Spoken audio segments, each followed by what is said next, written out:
किसी राजमहल के द्वार पर एक साधु आया और द्वारपाल से बोला कि भीतर जाकर राजा से कहे कि उनका भाई आया है।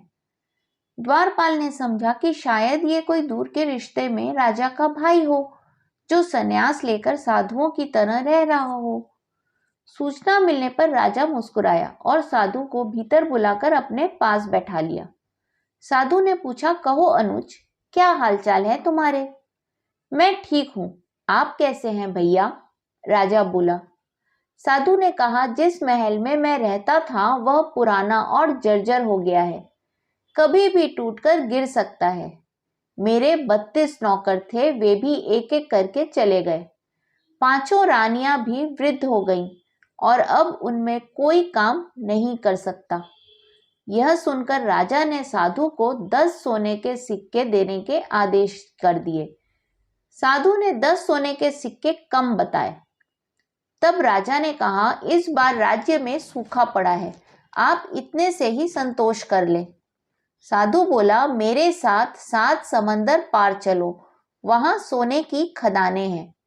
मेरे पैर पड़ते ही समुद्र सूख जाएगा। मेरे पैरों की शक्ति तो आप देख ही चुके हैं। अब राजा ने साधु को 100 सोने के सिक्के देने का आदेश दिया। साधु के जाने के बाद मंत्रियों ने आश्चर्य से पूछा, क्षमा करिएगा महाराज, लेकिन जहां तक हम जानते हैं कि आपका कोई बड़ा भाई नहीं है, फिर आपने इस ठग को इतना इनाम क्यों दिया? राजन ने समझाया, देखो, भाग्य के 2 पहलू होते हैं, राजा और रंक। इस नाते उसने मुझे भाई कहा। जर्जर महल से उसका आशय उसके बूढ़े शरीर से था। 32 नौकर उसके दांत थे और 5 वृद्ध रानियां उसकी 5 इंद्रियां हैं।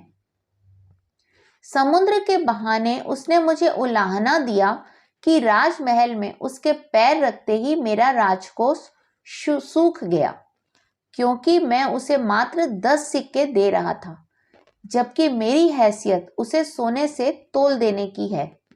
इसलिए उसकी बुद्धिमानी से प्रसन्न होकर उसे 100 सिक्के दिए और कल से मैं उसे अपना सलाहकार नियुक्त करूंगा। इस कहानी का संदेश मेरे दृष्टिकोण से किसी व्यक्ति के बाहरी रंग रूप और वेशभूषा से उसकी बुद्धिमत्ता का अंदाजा नहीं लगाया जा सकता। हरिओम।